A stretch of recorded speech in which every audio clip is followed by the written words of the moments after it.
Morning dears. बात करते हैं आज गोल्ड के पोजीशन की। पहले हम अपनी कल की एनालाइज देख लेते हैं।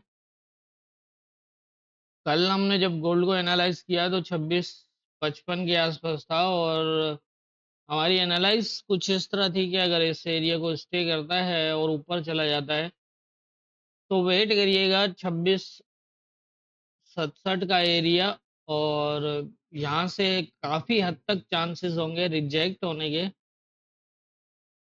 और ये इम्पोर्टेंट होगा 26-48। और अगर 26-48 को स्टे लेता है तो दोबारा अप चला जाएगा, और अगर ये एरिया ब्रेक हो जाता है और इस 51 से नीचे H4 का क्लोज लगे उसके बाद ये दोबारा टेस्ट करेगा इस एरिया को। अगर ये एरिया दोबारा ब्रेक हो गया तो फिर जो है वो ये अप जा सकता है, और अगर इसके नीचे ही होल्ड किया तो फर्स्ट टारगेट 26-40 है, और 26-40 के नीचे 34 के नीचे अगर H4 का क्लोज होता है तो ये दोबारा आएगा यहाँ 45 तक, और यहाँ से फिर नीचे जो है वो जाएगा। इस तरह की जो है वो हमारी एनालाइज थी। मूवमेंट आपके सामने। यहाँ पर इसको स्टे नहीं कर पाया, लिप बॉटम तक आया और फिर दोबारा ट्राई की, और ट्राई के बाद यहाँ से जो है वो पूरा ये सपोर्ट ब्रेक हुआ, और उसके बाद ये 40 के पास आया। यहाँ से दोबारा जब अप गया तो इसने इस एरिया को ब्रेक कर दिया, और ब्रेक करने का मतलब यही है कि अब ये एरिया एज ए सपोर्ट होगा और यहाँ से जो है वो अप जाने के चांसेस होंगे, लेकिन यहाँ तक। और ये अगर ब्रेक कर जाता है तो फिर यहाँ से अ, यहाँ तक जा सकता है। तो एनालाइज आपके सामने और क्लियर है किस तरह लेवल्स के ऊपर मार्केट को मूवमेंट देखनी होती है और किस तरह इसको फॉलो करना है। M15 का चार्ट और H4 का जहाँ क्लोज बताया जाता है वहाँ आप H4 को फॉलो कर सकते हैं, अदरवाइज M15 की मूवमेंट को ही फॉलो कर सकते हैं इजीली। और लेवल्स के ऊपर जो मूवमेंट होती है M15 की वो काफ़ी हमें एडवांस इंडिकेट करती है कि मार्केट को किस तरफ जाना है। तो ये थी हमारी कल की एनालाइज और मार्केट की मूवमेंट। अब देख लेते हैं आज के इम्पोर्टेंट एरियाज क्या होंगे। आज के इम्पोर्टेंट एरियाज की अगर हम बात करें तो यहाँ पर जो रेजिस्टेंस एरिया था वो मैंने फिलहाल हटा दिया है, क्योंकि कई बार अप डाउन ब्रेक हो चुका है। 51 तक इम्पोर्टेंट रहेगा, और ये जो जोन है ये 34 से 32 20 पिप का, इसको हम माइनर जोन भी कह सकते हैं, क्योंकि ये मेजर सपोर्ट तो है, लेकिन 25 जो है वो ज़्यादा इम्पोर्टेंट है।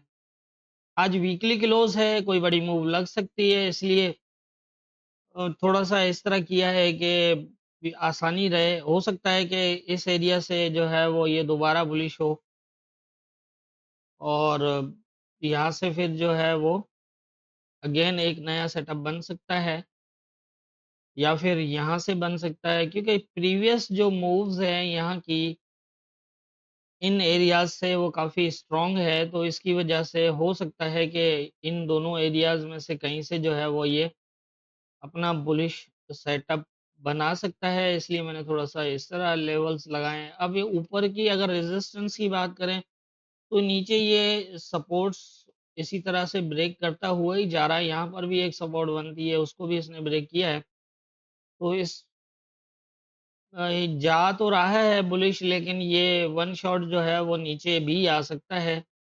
जिस तरह कल भी मैंने बताया था कि 50 से ऊपर का एरियाज़ बाइंग के लिए नहीं है, अगर जाता है तो आप वेट करें।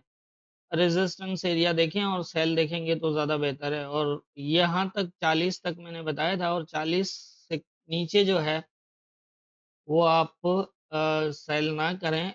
एक रेंज बताई थी 40 से 50 और 55 तक, तो आप देख सकते हैं कल भी उसी तरह से इसने एक यहाँ से जो है वो सीधा नीचे ही मूव किया और वही 40 के आसपास आया। अभी अगर इसको यहाँ से ये एरिया इम्पोर्टेंट रहेगा।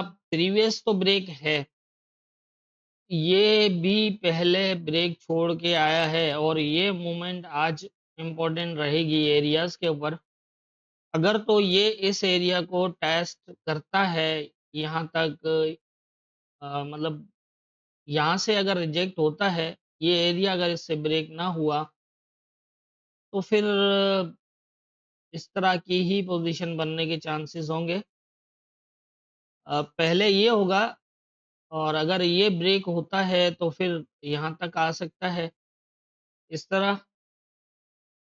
और अगर इस एरिया को ये शैडो ब्रेक कर देता है और यहाँ से अगर ये नीचे आ जाता है, तो फिर इस एरिया अगर ये प्रॉपर टेस्ट करके बुलिश हुआ तो फिर यहाँ तक चला जाएगा।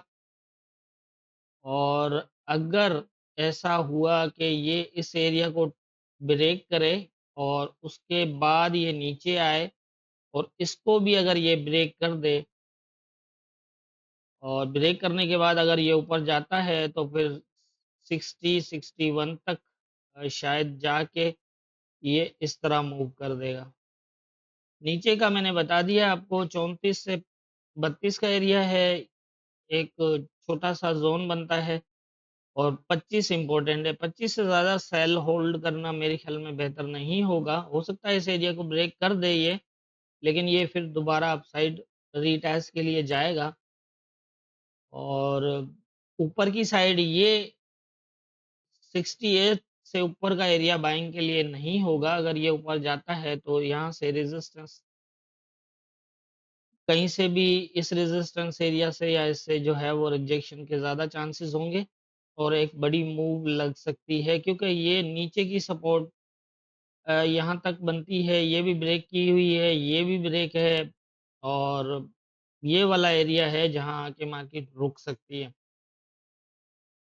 जैसा मैंने पहले भी बताया, जब तक मार्केट प्रॉपर रेजिस्टेंस एरिया से रिजेक्ट ना हो तब तक जो है वो मूव तो बड़ी लग सकती है, लेकिन एक ट्रेंड की सूरत में नहीं जो है मूव होती। जिस तरह ये था कि कल ये भी एरिया जो प्रॉपर एक रेजिस्टेंस एरिया बनता है उसको टेस्ट नहीं किया था, तो उसकी वजह से नीचे तो ज़रूर आया, लेकिन यहीं से दोबारा जो है वो अब भी चला गया। लेकिन अगर ये टेस्ट करके आता है इसको, यहाँ की पोजीशन जो है वो उसी के बेस पे फिर ये एक ट्रेंड बना सकता है। इसी तरह से यहाँ पर भी है, कल भी 40 का एरिया जो था उसको शैडो ब्रेक तो किया, लेकिन कोई क्लोज़ नहीं था, 1 मिनट में भी क्लोज़ नहीं दिया, तो इसकी वजह से बुलिश भी हो गया।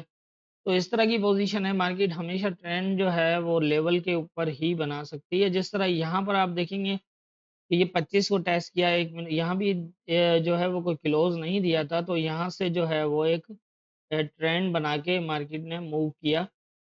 तकरीबन जो है वो एक 500 पिप के करीब जो है वो मूव किया। तो इस तरह से लेवल के ऊपर पोज़ीशन के बेस पे, चाहे वो सपोर्ट हो या रेजिस्टेंस एरिया हो, जब तक वो उस एरिया को रिस्पॉन्स दे के ना जाए तब तक जो है वो ट्रेंड नहीं बनता।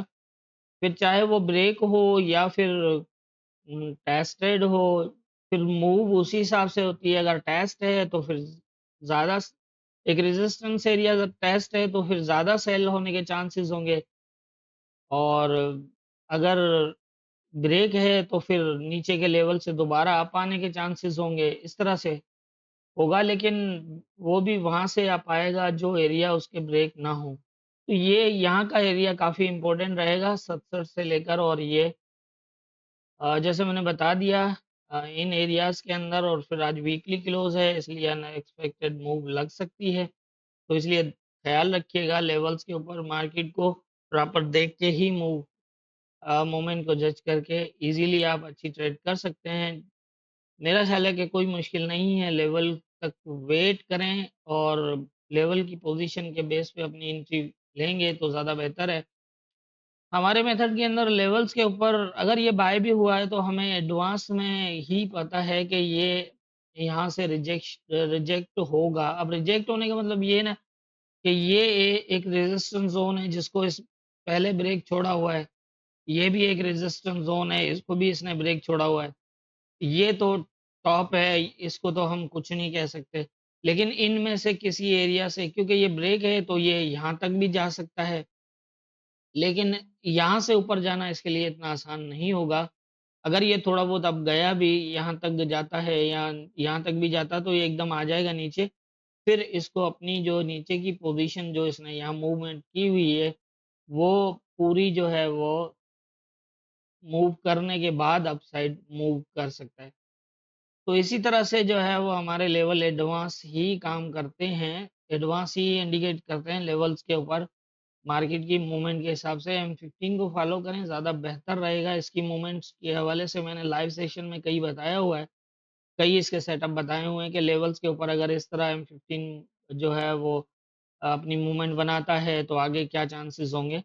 तो वहाँ से आप इसको देख के अच्छे से समझ सकते हैं, कोई ऐसा मसला नहीं है। तो मेरे ख़्याल से आज के इम्पोर्टेंट एरियाज़ और जो है वो यही हैं। बाकी ये नीचे का है, अगर ये यहाँ से आता है, इस एरिया को अगर ये टच करता है, ब्रेक भी करता है, तो यहाँ से ये 51 तक जाएगा। ये एरिया होगा 51 का जो कल लगाया था। तो यहाँ अगर ये 51 ब्रेक ना कर पाया तो फिर ये इस एरिया को ब्रेक कर सकता है, और अगर ये 51 को ब्रेक करता है तो फिर दोबारा जो है वो यहाँ से या फिर यहाँ से दोबारा जो है वो अब भी जा सकता है। इस तरह की पोजीशन बन सकती है। अगर ये 51 ब्रेक करके आता है तो इस तरह की पोजीशन बन सकती है, और अगर ये नीचे आता है, इसको ब्रेक कर देता है और 51 तक ये जो कल का एरिया था वो अगर इससे टेस्ट हुआ, वो ब्रेक ना हुआ और नीचे की तरफ मूव कर गया, तो फिर ये नीचे भी जा सकता है। 17 फर्स्ट टारगेट होगा और इससे नीचे भी जा सकता है। इस तरह की मूवमेंट हो सकती है। सारे सेटअप आपके सामने हैं। ऊपर की तरफ यही है, मैंने यहाँ से बताया, अगर यहाँ तक जाता है, यहाँ से रिजेक्ट होता है तो भी यहाँ तक पहला टारगेट, और फिर सेम ये जो पीछे मैंने बताया, इस तरह से आपने इन लेवल्स के नीचे मूवमेंट देखनी है। तो ये थी हमारी आज की एनालाइज़, और अब आप इनको लेवल्स के ऊपर जो है वो जज कर सकते हैं, कोई इतना मुश्किल नहीं है। जितनी मेरी समझ है उसके हिसाब से मुझे यही लग रहा है। बाकी होना क्या है ये तो ऊपर वाला बेहतर जानता है, दुआओं में याद रखिएगा।